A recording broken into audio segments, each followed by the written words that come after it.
Number one, put God first. Put God first in everything you do. Everything that you think you see in me, everything that I've accomplished, everything that you think I have, and I have a few things, everything that I have is by the grace of God. Understand that. It's a gift. 40 years ago, March 27th, 1975, it was 40 years ago, just this past March, I was flunking out of college. I had a 1.7 grade point average. I hope none of you can relate. I had a 1.7 grade point average. I was sitting in my mother's beauty shop. They still call it beauty shops now? What they call it now? Yeah, I was sitting in the beauty parlor. I was sitting in my mother's beauty parlor, and I'm looking in the mirror, and I see behind me this woman under the dryer. And every time I looked up, she was looking at me, just looking me in the eye. And I didn't know who she was, and I said, she said, somebody give me a pen, give me a pencil. I have a prophecy. March 27, 1975, she said, boy, you are going to travel the world and speak to millions of people. Now, mind you, I flunked out of college. I'm thinking about joining the army. I didn't know what I was going to do, and she's telling me I'm going to travel the world and speak to millions of people. Well, I have traveled the world, and I have spoke to millions of people. But that's not the most important thing, the success that I had. The most important thing is that what she taught me and what she told me that day has stayed with me since. I've been protected. I've been directed. I've been corrected. I've kept God in my life, and it's kept me humble. I didn't always stick with him, but he always stuck with me. So stick with him in everything you do. If you think you want to do what you think I've done, then do what I've done and stick with God. Number two, fail big. That's right. Fail big. Today is the beginning of the rest of your life, and it can be very frightening. It's a new world out there. It's a mean world out there, and you only live once. So do what you feel passionate about. Take chances professionally. Don't be afraid to fail. There's an old IQ test, was 9 dots, and you had to draw 5 lines with a pencil within these 9 dots without lifting the pencil. The only way to do it was to go outside the box. So don't be afraid to go outside the box. Don't be afraid to think outside the box. Don't be afraid to fail big, to dream big. But remember, dreams without goals are just dreams, and they ultimately fuel disappointment. So have dreams, but have goals. Life goals, yearly goals, monthly goals, daily goals. I try to give myself a goal every day. Sometimes it's just to not curse somebody out.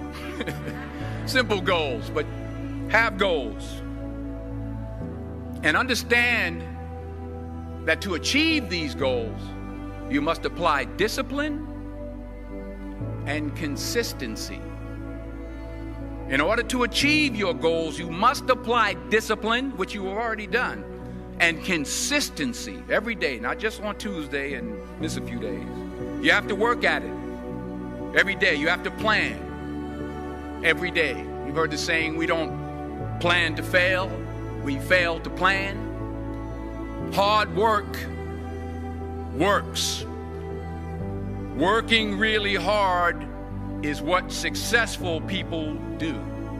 And in this text, tweet, twerk world that you've grown up in, remember, just because you're doing a lot more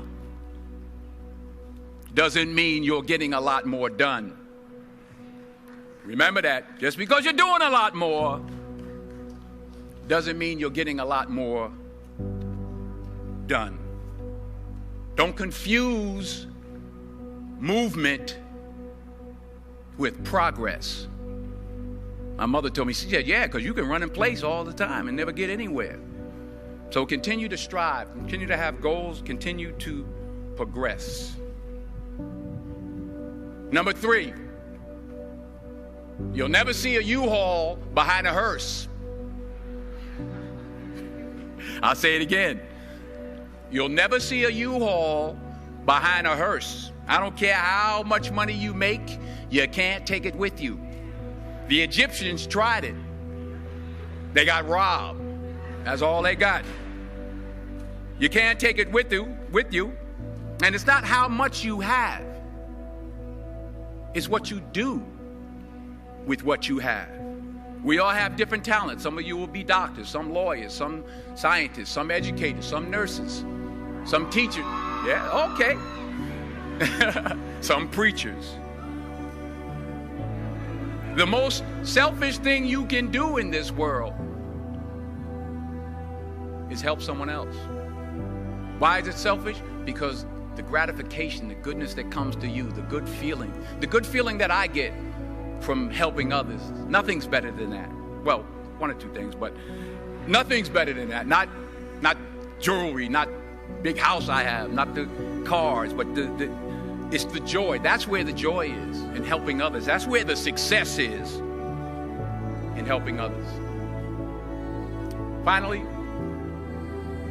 I pray that you put your slippers way under the bed tonight, so that when you wake up in the morning, you have to get on your knees to reach them.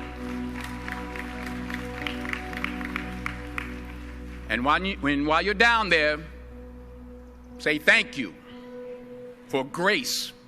Thank you for mercy. Thank you for understanding. Thank you for wisdom. Thank you for parents. Thank you for love. Thank you for kindness. Thank you for humility. Thank you for peace. Thank you for prosperity. Say thank you in advance for what's already yours. That's how I live my life. That's why I am, one of the reasons why I am today. Say thank you in advance for what is already yours. True desire in the heart for anything good is God's proof to you, sent beforehand to indicate that it's yours already. I'll say it again. True desire in the heart, that itch that you have, whatever it is you want to do, that thing that you want to do to help others and to grow and to make money, that desire, that itch, that's God's proof to you, sent beforehand already to indicate that it's yours. And anything you want good, you can have. So claim it. Work hard to get it. When you get it, reach back. Pull someone else up. Each one, teach one. Don't just aspire to make a living. Aspire to make a difference. Every failed experiment is one step closer to success. You've got to take risks, and I'm sure you've probably heard that before, but I want to talk to you about why that's so important. I got 3 reasons, and you can pick up your iPhones. First, you will fail at some point in your life. Accept it. You will lose. You will embarrass yourself. You will suck at something. There's no doubt about it. And I know that's probably not a traditional message for a graduation ceremony, but hey, I'm telling you, embrace it, because it's inevitable. And I should know. In the acting business, you fail all the time. Early on in my career, I auditioned for a part in a Broadway musical. Perfect role for me, I thought, except for the fact that I can't sing.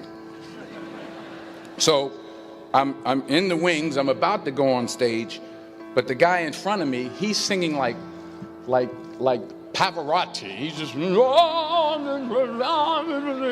he's just going on and on and on. And I'm just shrinking. I'm getting smaller and smaller.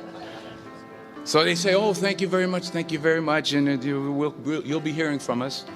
So I come out with my little sheet music, and it was Just My Imagination by The Temptations. That's what I came up with.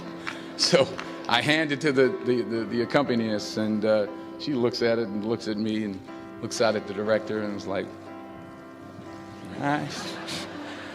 So I start, I'm going to sing. I'm like, it's just my imagination once again, and then coming away with me. And I'm not saying anything, so I'm thinking I'm getting better. So I start getting into it. It was just my imagination. Running. They say, oh, yeah, thank you. Thank you very much, Mr. Washington. Thank you. So I assumed I didn't get the job.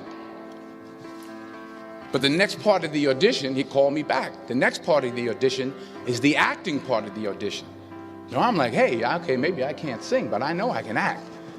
So they pair me with this guy, and again, I didn't know about musical theater.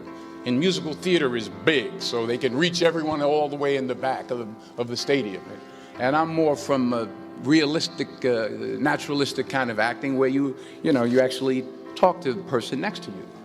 So I don't know what my line was. My line was, well, hand me the cup. And his line was, well, I will hand you the cup, my dear. The cup will be there to be handed to you. I said, oh, okay. Well, should I give you the cup back? Oh, yes, you should give it back to me because you know that is my cup and it should be given back to me. I didn't get the job. But here's the thing. I didn't quit. I didn't fall back. I walked out of there to prepare for the next audition, and the next audition, and the next audition. I prayed.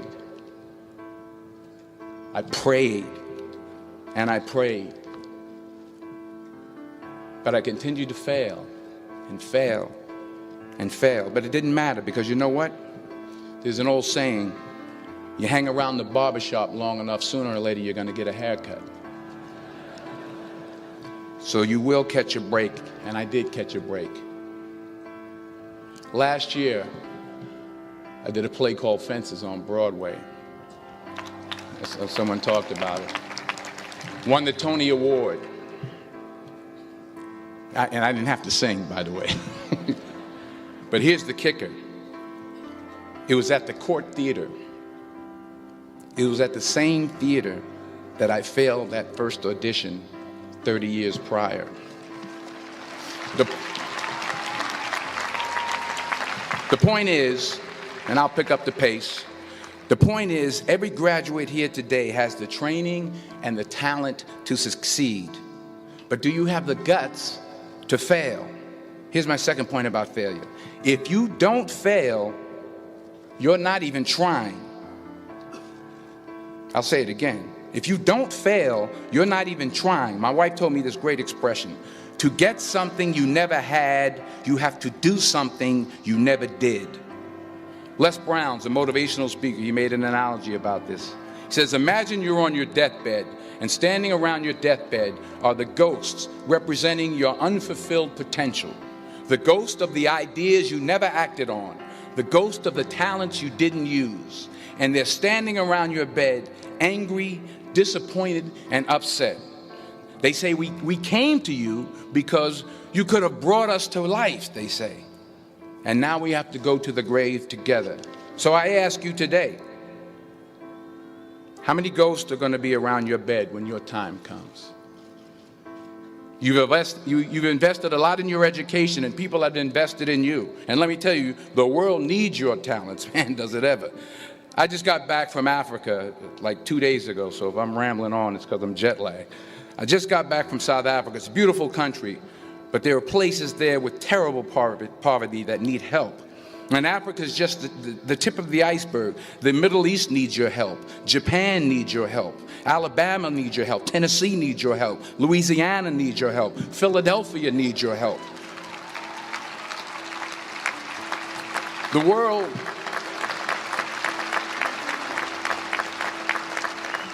world needs a lot, and we need it from you. We really do. We need it from you young people. I mean, I'm not speaking for the rest of us up here, but I know I'm getting a little grayer. We need it from you, the young people, because remember this. So you got to get out there. You got to give it everything you got, whether it's your time, your talent, your prayers, or your treasures. Because remember this, you will never see a U-Haul behind a hearse.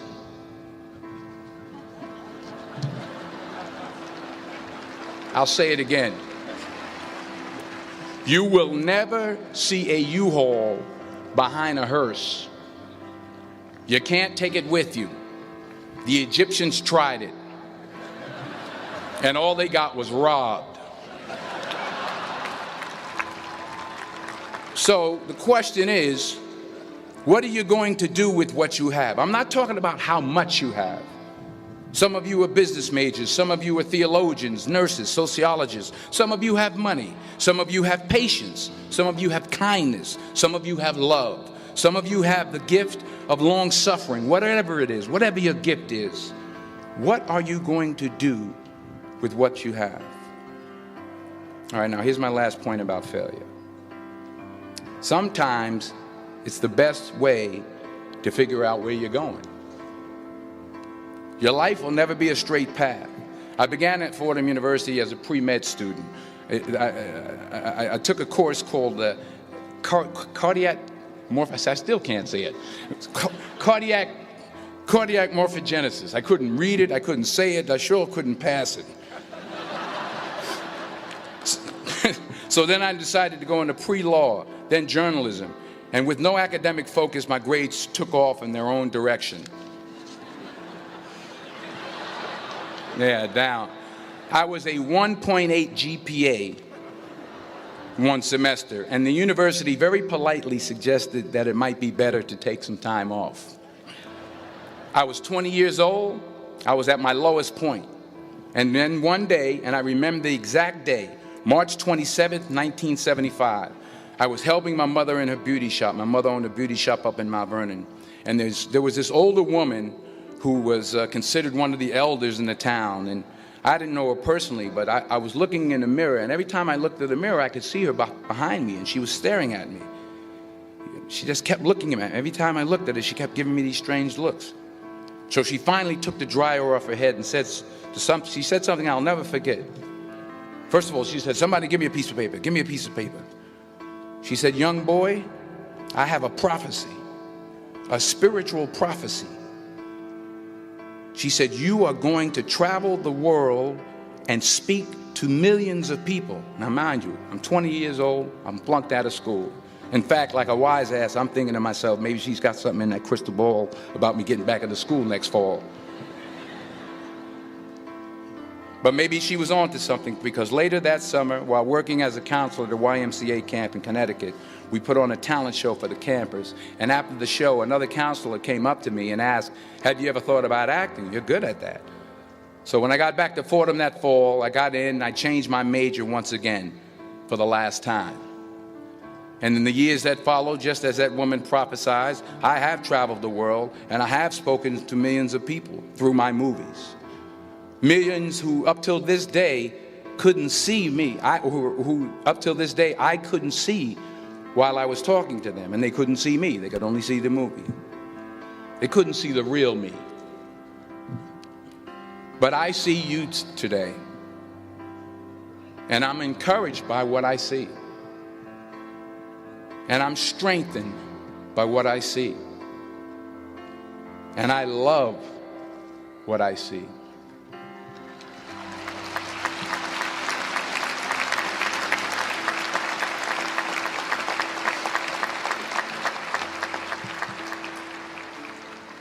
One more page, and I'll shut up.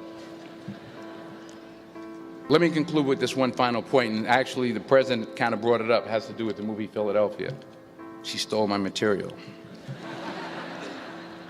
Many years ago, I did this movie called Philadelphia. We filmed some of the scenes right here on campus. Philadelphia came out in 1993. Most of you were probably still in diapers. Some of the professors, too. But that cracked me up. But it was a good movie. Rent it on Netflix. It's a good movie. Rent it. I get 23 cents every time you rent it, please. Rent it. True. Parents up there, rent it. Netflix, please. Tell your friends too. It's about a man played by Tom Hanks who's fired from his law firm because he has AIDS. He wants to sue the firm, but no one's willing to represent him until a homophobic ambulance chaser lawyer, played by yours truly, takes on the case. In a way, if you watch the movie, you'll see everything I'm talking about today. You'll see what I mean about taking risk or being willing to fail. Because taking risk is not just about going for a job. It's also about knowing what you know and what you don't know. It's about being open to people and to ideas. In the course of the film, the character I play begins to take small steps, small risks. He very, very, very slowly begins to overcome his fears. And I feel ultimately his heart becomes flooded with love. And I can't think of a better message as we send you off today. To not only take risks, but to be open to life, to accept new views, and to be open to new opinions, to be willing to speak at a commencement at one of the best universities in the country, even though you're scared stiff. While it may be frightening, it will also be rewarding. Because the chances you take, the people you meet, the people you love, the faith that you have, that's what's going to define you. So members of the class of 2011, this is your mission. When you leave the friendly confines of Philly, never be discouraged. Never hold back. Give everything you got. And when you fall throughout life, and remember this, fall forward.